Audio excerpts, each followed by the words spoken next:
In 1914, there was a Scottish explorer named Ernest Shackelford. If you are a history buff or if you are a ferocious reader, you may know him by the novel that's written of his life and story called Endurance. Ernest Shackelford was this explorer that would travel around and try to find new places. So in 1914, him and 27 other men, so 28 men total, embarked from Scotland, I believe, and they made their way towards Antarctica in this exploration trip. In January of 1915, they became lodged and stuck in the ice pack in the middle of nowhere, so far away from any civilization. Stuck in the middle of nowhere, these 28 men, only with the supplies that they had with them on the ship. For months, this group of people were stuck on the ship. There's nowhere to go. There's no one to call. This is a dire situation. In fact, in some of the diaries of the people that were in this event wrote that there were days that it was negative 20, below 20, below freezing, 20 below, not even below freezing, because we don't do it by the whatever you call it. We're Fahrenheit. You get what I'm saying. You go know where I'm going with this, okay? So give me some grace this morning. I feel like it'd be a lot easier if 0 was freezing, but that's just here nor there. All right. 1915, in November of 1915, so January they make their way, they get stuck in January. In November of 1915, the ship finally gives way to the pressure of the ice that is packing in around them, and the ship sinks to the bottom of the ocean. Here's what's fascinating about that story. In 2022, they actually found the ship preserved in the ocean. I'll show you the picture of the back of it. 1915 to 2022, the ship was perfectly preserved underneath the ice pack in Antarctica. Here's the reality of the story. Months of living on the ice, Shackelford and 5 other crew members decided we can't stay here much longer, but we can't journey with everyone. So they made an 800-mile trek on lifeboats and hiking through mountains and frozen tundra, 800 miles to find help. And they found themselves on the South Georgian islands in a whaling community and ended up getting help. Here's the miraculous part of that story. All 28 men from that ship survived to tell this story. 28 men survived, all doing what? Following their fearless leader, having trust and hope in their leader and his abilities. Like this is what you call real leadership, leading through chaos and difficulties. This crew trusted their captain to deliver. We read stories like this throughout history, people that stepped up in times of need, and trust is something that we hear about often. We hear about trust. If you are in the workplace, you may have been on a team building retreat or a lead team retreat or a team building exercise during the day where you do the old trusty trust fall. Anybody been there? This is where everybody's intrusive thoughts get really tested. If you're the one catching, you think quickly, like, I wonder what would happen if I just don't catch them. Maybe you're more Christian than me. But what does it look like for us as followers of Jesus? What does it look like to trust Jesus in his plan for our lives? What does that look like? Today we're going to be in Mark chapter 8, verses 14 through 21. If you're new with us, this is our normal routine. We gather, we open up the scriptures, we study a passage of scripture line by line, and we just work through books of the Bible. And so this is where we're at. We're in the middle of the Gospel of Mark chapter 8, verses 14 through 21. It says, now they had forgotten to bring bread, and they had only one loaf with them in the boat. And he cautioned them, saying, this is Jesus speaking to them, watch out, beware of the leaven of the Pharisees and the leaven of Herod. And they began discussing with one another the fact that they had no bread. And Jesus, aware of this, said to them, why are you discussing the fact that you have no bread? Do you not perceive or understand? Are your hearts hardened? Having eyes you do not see, having ears you do not hear, and do you not remember? When I broke the 5 loaves for the 5,000, how many baskets full of broken pieces did you take up? And they said to him, 12. And the and the 7 for the 4,000, how many baskets full of broken pieces did you take up? And they said to him, 7. And he said to them, do you not yet understand? This is one of those passages that can be a little bit confusing because you can leave here thinking, like, what in the world was Jesus talking about? He's talking about leaven. He's talking about the Pharisees, talking about Herod. There's a lot that seems like it's happening, but hopefully today we're going to bring some clarity around this because I think it's really, really important to see what Jesus is trying to get across to us this morning. Look at verse 14 as we walk through this passage. He says, now they had forgotten to bring bread, and they had only one loaf with them in the boat. 12 disciples get in the boat with Jesus, and they realize they only have one loaf of bread. Now, you may be different than me, but I know when I go on a road trip or I'm driving somewhere, I spend more time planning the snacks in our car than anything else. Anybody with me? You got to have something sweet. You got to have something salty. And then you have to have sunflower seeds. It's a requirement. Any sunflower seed addicts in the room? Thank you. Makes me feel better. Lindsay bought me a little seed cup that I keep in the car now that I can spit my seeds into it so I don't ruin coffee cups.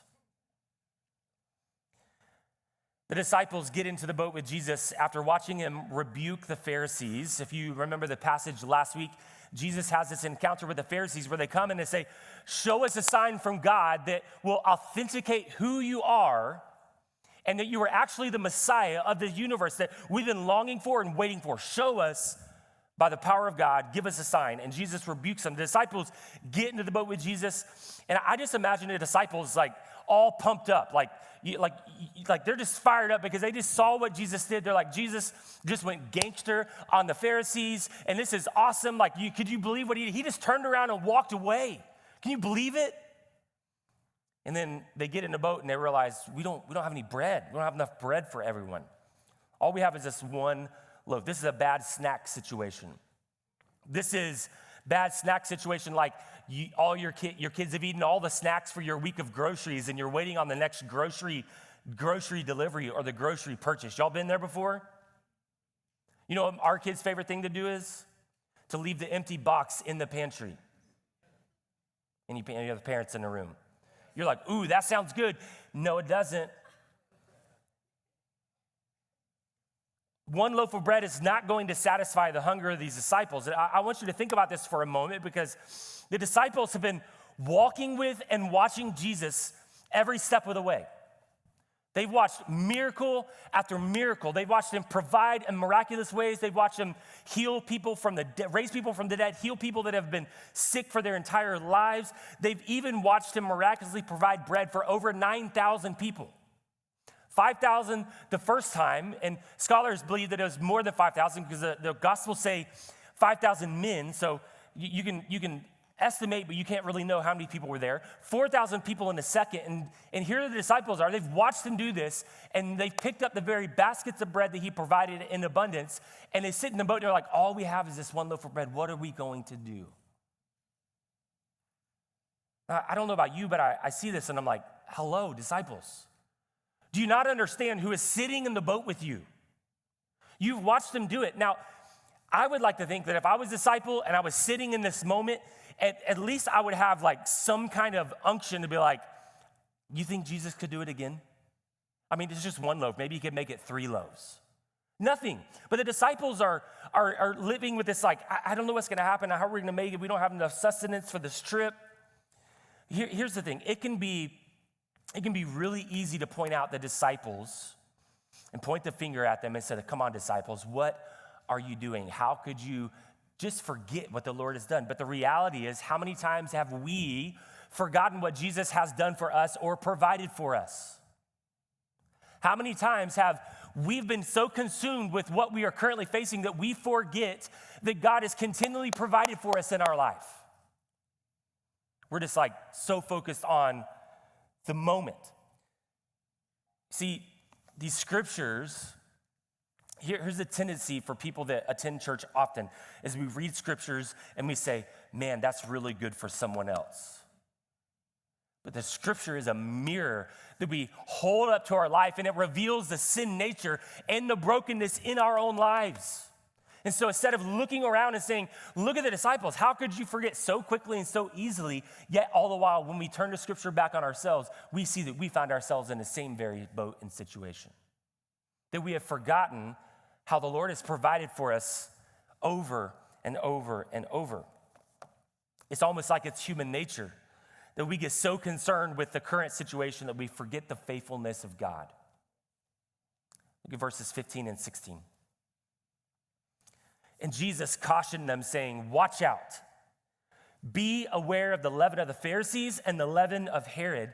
And they began discussing with one another the fact that they had no bread. Jesus uses this coded language as any good rabbi would do. This is the teaching of the rabbis was done in a way that they would not just tell you what they wanted you to know. They would ask inquisitive questions or speak in coded language for your mind to start wondering and trying to understand what he's saying and what he's trying to connect to the law of God.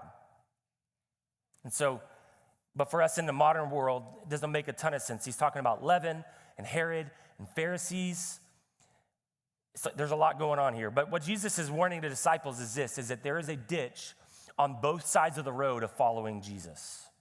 On the path, on the way of following Jesus, there is a ditch on both sides of the road.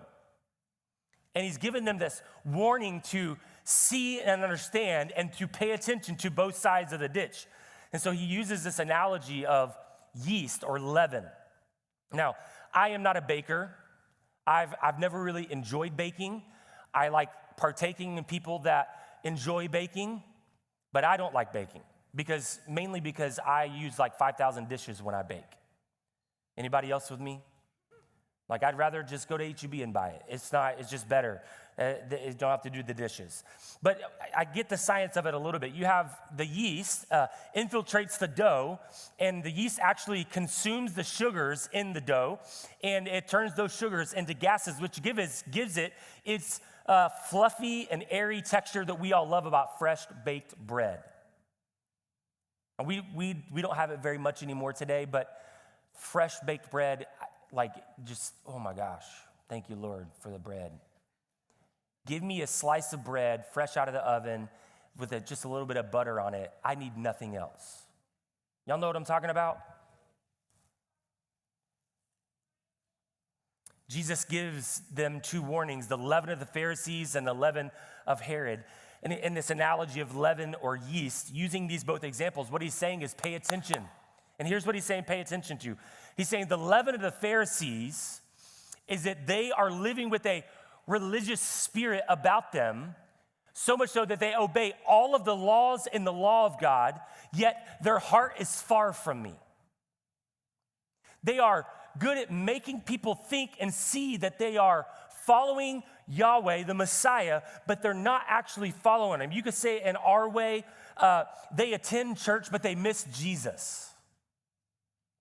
They serve at church, but they still don't follow Jesus.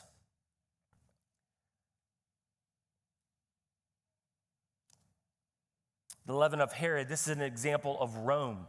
And so one ditch is the Pharisees, to where you do all of the work, but you're not actually following. The other ditch is the example of Rome, which in Rome, the Roman culture was to be self-reliant, to be financially well off, to have power and authority. Like this is the life of the Romans. And so what he's saying is there's a ditch here that says you are religious, but you're not actually following me. Then there's a ditch over here that says you are self-reliant, and all you do is try to puff yourself up and provide for the people around you and to provide in excess. Like that is the ditches on both sides of the road.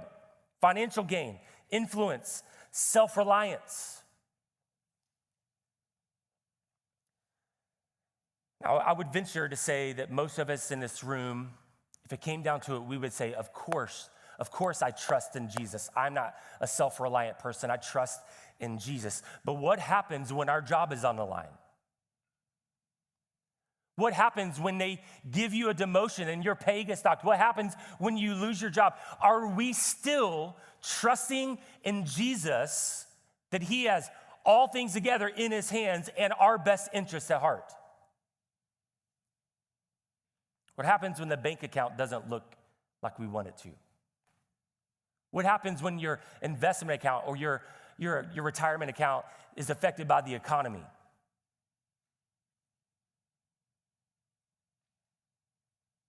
It's in those moments that we see the self-reliance that Jesus warns about. And so what all this is saying, Jesus is giving a warning to his disciples, and he's saying, this is about what kind of influence and who you're allowing to influence your life. He's giving them this warning. Pay attention to who is influencing your life. Pay attention to what you are allowing to influence your life. It's a warning. The Pharisees have religion without faith, and the Romans have power without God. And this should be a warning to the modern church, because we have grown up in a world where we are continually being influenced. Everywhere we look, we are being sold something. We're being sold something. Apple has built their entire business model off of this very thing. Notice that it's no longer about what you need, but it's about what you want. In fact, I have an iPhone 15, not that old, but I got a text the other day from Apple saying, you're eligible for an upgrade. Yeah, I don't even know how mine works right now. I don't need an upgrade right now. They sold me on the camera. I still feel like the camera pictures look exactly like they did with the iPhone 7. Anybody with me? I get, some of the things are cool, but I don't know how to use them, so it doesn't really make a difference to me. Give me a brick. Let's go back to Nextel and two-way radios.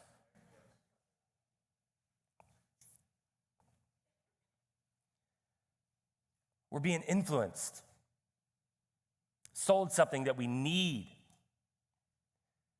Social media. Anybody ever been influenced and you feel like you got tricked? Where you at? It's okay.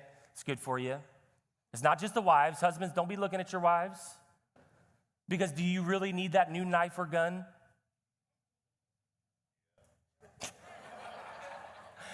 Yep, I need it.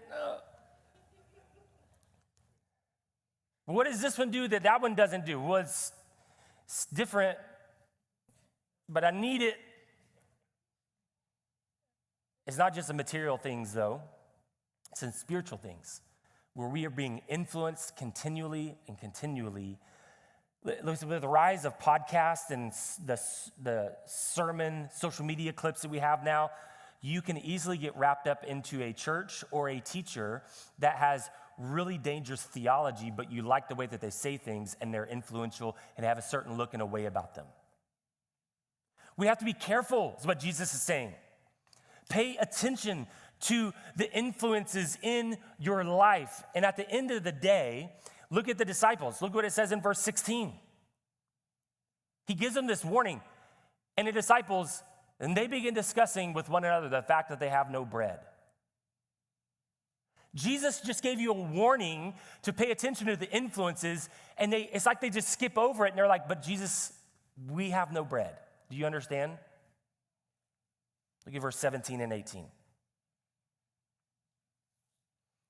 And Jesus, aware of this, said to them, why are you discussing the fact that you have no bread? Do you not yet perceive or understand that, or are your hearts hardened? Having eyes, do you not see? Having ears, do you not hear? And do you not remember? This is a rebuke from Jesus. Now, Jesus is patient, he's kind, he's merciful. But I imagine, just like this passage, there are times where Jesus would get frustrated with the disciples, like, you're still not getting it. You're still talking about the loaf of bread, and I'm trying to get something more important into your life. You saw the miracles. He's trying to get them to understand this new way. And he asks a couple of really important questions. He says, do you have eyes and not see? Do you have ears and not understand? You have eyes and not see. Do you have ears and not hear? You don't listen. I think what this goes to show us, the disciples spent every waking moment with Jesus from this point on, from when the disciples were first called to where we are in this part of the gospel. And the disciples have really close proximity to Jesus, yet they're still missing it. Listen, proximity to Jesus is important, but there is a way to follow Jesus closely where your heart is actually never transformed. And what I mean by that is this. You check all of the boxes. You've got your reading plan. You've got your quiet time mapped out. You've got all of the things. You go to ladies' Bible study. You do men's discipleship. You do all of these things, yet it's all for information, and you're not actually having your heart transformed by the power of the gospel. That is a miss when we do that. All of those practices that we have should be in effort to grow closer and more intimate with the Lord, to have our heart's problems and failures revealed so that the Lord can deal with them, so he can give us a heart of flesh and remove the heart of stone that is in our lives. You can do all the religious things, but never have your heart transformed. Here's the reality. If the disciples can walk with Jesus day in and day out and still not understand and still not trust Jesus, don't you think that we're in that same position as well? That so easily we go from, yep, I trust in the Lord, to God, how could you let this happen to me? That's what scholar James Edwards says about this passage. He says the disciples are not outsiders like the Pharisees, yet they share in the same blindness. It should be a caution to us. It is so easy to point out the failures of the Pharisees. It is so easy to point out the failures of others. In fact, you right now in the modern world are being conditioned to live a life of critique of other people. Think about it for a moment. You can go on Google right now and you can leave a review for our church. You could go on there and say, they have the worst worship because we don't do a lot of hymns. You can do that. You have the right to do that. You can go to a restaurant where you have no ownership stake in, yet you can walk in and say, all of this is wrong. You are being conditioned to live a life of critique. And what I'm trying to get to, the point across to you is this. Instead of looking at others and their mistakes, would we turn an inward look and say, Lord, where am I falling short? Where am I missing the mark? Because I can easily, from the outside, look at others' lives and say, this, if you do those things and change your life, you got it figured out. All the while, my life is falling apart over here.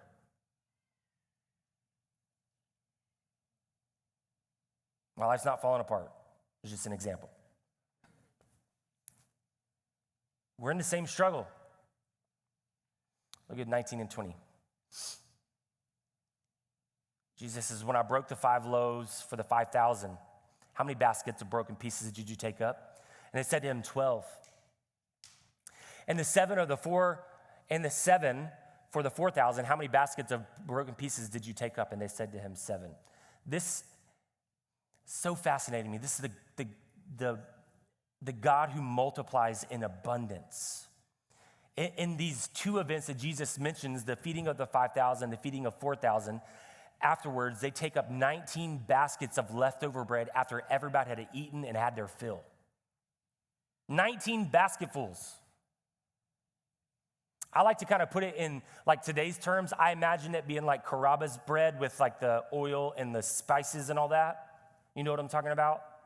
Have y'all had that? If y'all not, your life needs to be changed. 19 baskets of leftover bread. And this is what Jesus is saying to him. You're worried about 1 loaf of bread when you picked up 19 basketfuls of bread, leftovers. And you're sitting there saying, what are we going to do?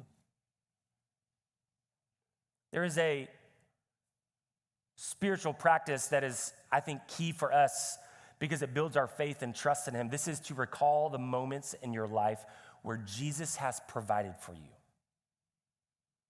To look back on the history of your life with following Jesus and say, I can think back to this point and to that point and this point. But I want you to hear me clearly.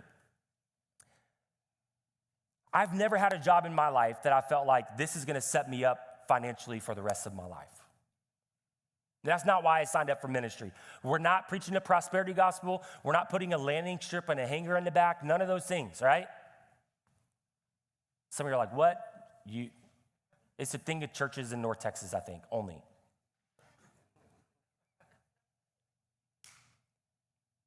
But I can point to moments in our life and Lindsay and I's marriage where the Lord has provided supernaturally for us to be able to do something, to be able to pay something, whatever the case is, he has provided along the way. But if I forget all of the things that he has done, when hard times come, what happens in the middle of the hard time? It's like, okay, God, where are you? How are we going to make this? What are we going to do? And we go into control mode where I obsessively control the circumstances around me and try to manipulate things a certain way to where I can become okay in that moment. So I want you to do something with me for a moment. This is going to be new, not something we normally. I want you to close your eyes for a moment. And I want you to allow the Spirit of God this morning to recall to your memory ways that he has provided for you in the past. It could be financially. It could be health reasons, mental health. It could be relationally, whatever the case is. Look at the moments and the times where the Lord has provided for you. And it doesn't even have to be this miraculous thing. It could just be that you're able to live the life that you have, the life that God has called you to, and that's it.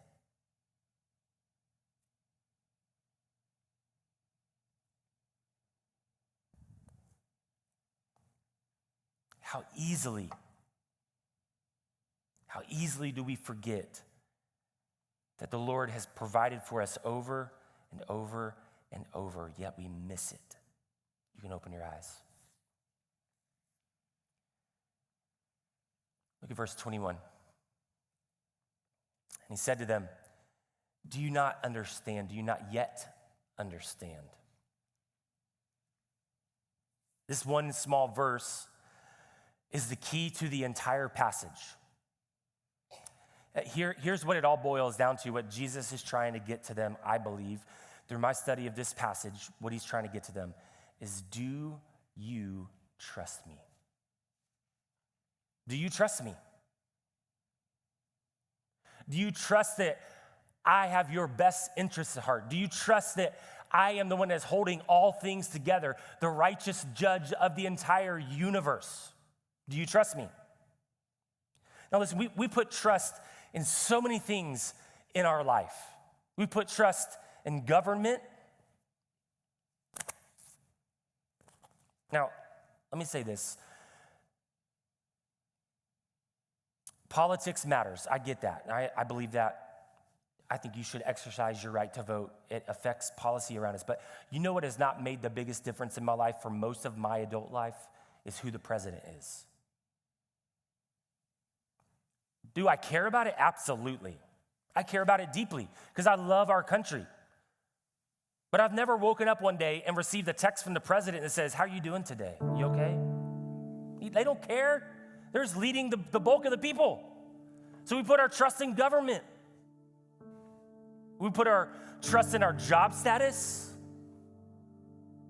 It's easy to say you trust in Jesus when your job is okay. We put our trust in our vehicles to get us to where we need to go safely.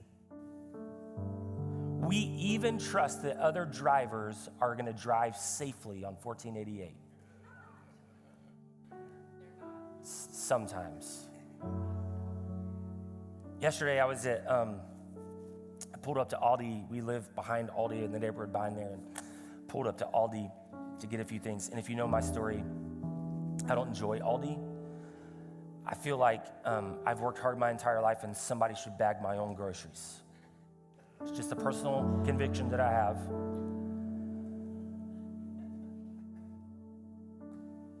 And I refuse to put a quarter in the machine to get a cart, so I end up carrying everything like this. So I'm like, it's dumb, and it really doesn't make a difference. The cart stays here anyways. And I don't think anybody's like stealing carts. Like, I don't know if I'm gonna steal this cart because my quarter's over there.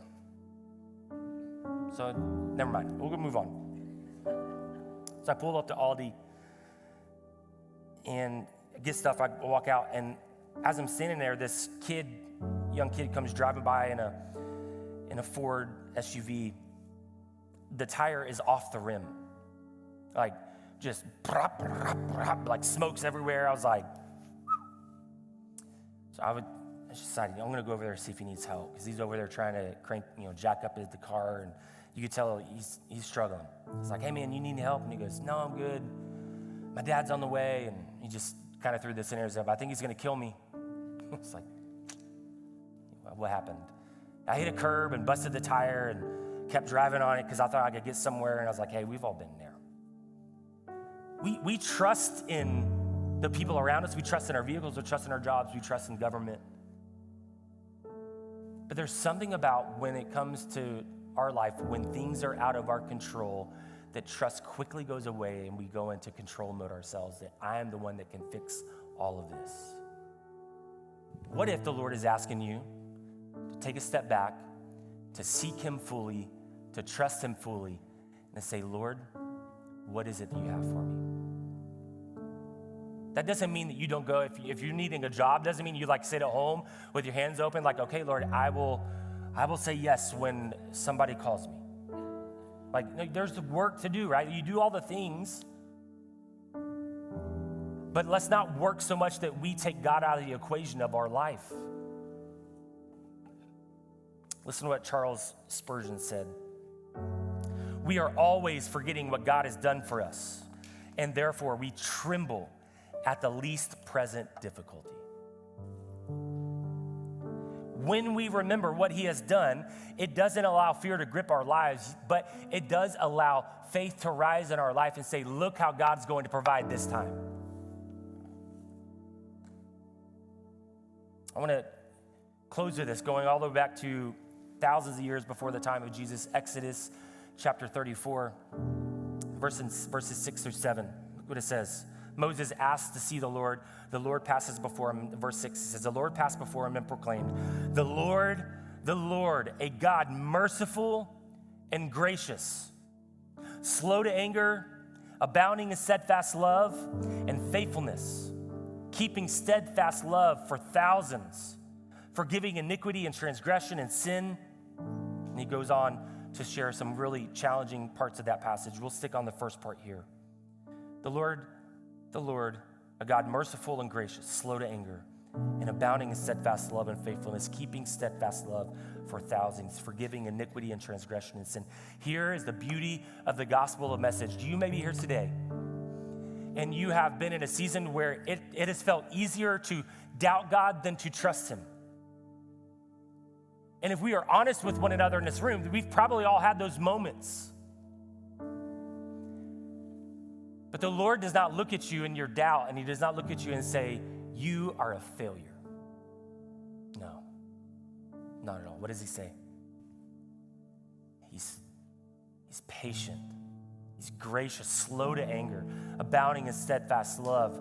I don't want you to leave this morning feeling down on yourself because you've had some doubt about a situation that you're walking through, but we do serve a God who is patient and kind and merciful. His mercies are new every single morning. And Jesus, although he rebukes his disciples, he doesn't boot them out. He doesn't say, you know what, you're gone. You can't make it. You can't do it. You couldn't even trust me for bread or sustenance. Like you're out of the loop. No, he continues to allow them to learn and to grow and develop. And in the end, he died for them. This is the God that we serve. In fact, I want you to think about Peter, one of the closest disciples of Jesus, one of the inner three of the overall 12 of the disciples. As Jesus is being tried for crimes that he did not commit in the courts, Peter's standing outside the courts and standing around the fire to warm himself up. You remember the story that this young girl says, you're one of the disciples. You are a follower of Jesus. And what does Peter do? He denies him 3 times. Nope. And then he leaves in shame and guilt. But here's what I love about Jesus. You know what one of the first things he did after his resurrection? He shows up on the shore of the lake, of the sea. He has a fire going, and he calls Peter to come to him. And they sit on the beach, and Jesus restores Peter, and he asks him, remember, he denied Jesus 3 times, and then Jesus asks him a question 3 times and says, do you love me? Of course I love you, Jesus. Feed my sheep. Do you love me? Of course I do. Feed my lambs. Do you love me? He reinstated him. 3 times he denied. 3 times Jesus reaffirmed that he is in the inner circle. Here's what I love about that passage. When it says that he's by the fire, sitting at the fire, the Greek word there is it's the Greek word for charcoal. Charcoal. He's sitting by the fire, this charcoal fire, cooking breakfast. This is the same Greek word that is used when Peter is standing outside the temple gates, and he's standing by the fire, and it says he's warming himself by the fire. It's the same Greek word that Jesus uses here in the Gospels when he says I'm reinstating you. It's almost like Jesus was saying, I want you to get the smell the smoke in your nose a little bit. So you remember the moment that you betrayed me, but I want this to be a new smell, that you smell the smoke and you remember that I'm being merciful and gracious towards you. That's an amazing God, an amazing Savior. Should you bow your heads with me this morning?